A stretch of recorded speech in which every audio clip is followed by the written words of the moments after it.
Hello, my name is Kari from the Red Wing Public Library. Welcome to today's chapter of One Book, One Minnesota. I'll be reading Chapter 10 from Because of Winn Dixie, written by Kate DiCamillo and published by Candlewick Press. If you're just joining us in our read-along, you can find us reading the previous chapters of Winn Dixie on the Red Wing Public Library's Facebook page or on our website, or you can read the book for free online. Check the links below. And here's Chapter 10. I told Gloria Dump everything. I told her how me and the preacher had just moved to Naomi and how I had to leave all my friends behind. I told her about my mama leaving, and I listed out the 10 things that I knew about her, and I explained that here in Naomi, I miss Mama more than I ever had in Whatley. I told her about the preacher being like a turtle, hiding all the time inside his shell. I told her about finding Winn Dixie in the produce department and how because of him, I became friends with Miss Franny Block and got a job working for a man named Otis at Gertrude's Pets and got invited to Sweetie Pie Thomas's birthday party. I even told Gloria Dump how Dunlop and Stevie Dewberry called her a witch. But I told her they were stupid, mean, bald-headed boys, and I didn't believe them. Not for long, anyhow. And the whole time I was talking, Gloria Dump was listening. She was nodding her head and smiling and frowning and saying, and is that right? I could feel her listening with all her heart, and it felt good.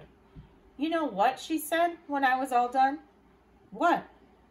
Could be that you got more of your mama in you than just red hair and freckles and running fast. Really, I said. Like what? Like maybe you got her green thumb. The two of us could plant something and see how it grows. Test your thumb out. Okay, I said. What Gloria Dump picked for me to grow was a tree. Or she said it was a tree. To me, it looked more like a plant.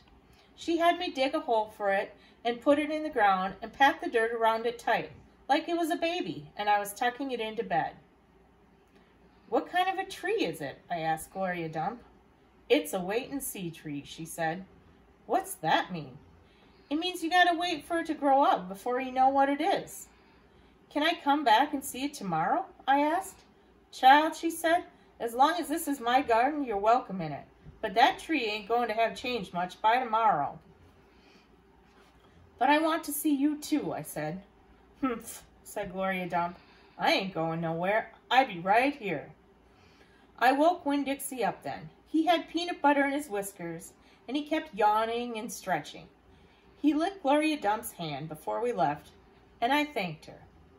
That night, when the preacher was tucking me into bed, I told him how I got a job at Gertrude's Pets, and I told him all about making friends with Miss Franny Block and getting invited to Sweetie Pie's party, and I told him about meeting Gloria Dump.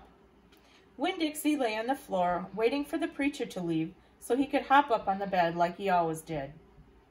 When I was done talking, the preacher kissed me goodnight, and then he leaned way over and gave Winn Dixie a kiss too, right on top of his head. You can go ahead and get up there now, he said to Winn Dixie. Winn Dixie looked at the preacher.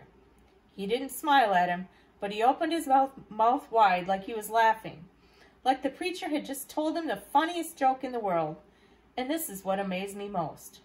The preacher laughed back. Winn Dixie hopped up on the bed, and the preacher got up and turned out the light. I leaned over and kissed Winn Dixie too, right on the nose, but he didn't notice. He was already fast asleep and snoring. And that's the end of Chapter 10. Thanks for listening.